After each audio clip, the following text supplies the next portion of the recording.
Hey guys, Steve Welch here with Beaman Toyota in Nashville. I'm going to show you something that's really cool on the new Toyota Grand Highlander. So it actually has the kick up, kick down, where you can actually kick the back door up, kick the back door down. I'm going to show you how to do it. There's a couple ways to know if you have it as well.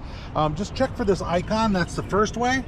But in order to actually do it, it's really not that hard, but that's where you need to kick. So right where you see there, just go straight forward and come back. And as long as you have the key in your hand, it will actually go up, right? This is the other way to know that you've got it. If it has this decal in here that shows you actually how to do it, but it will kick up, it will also kick down.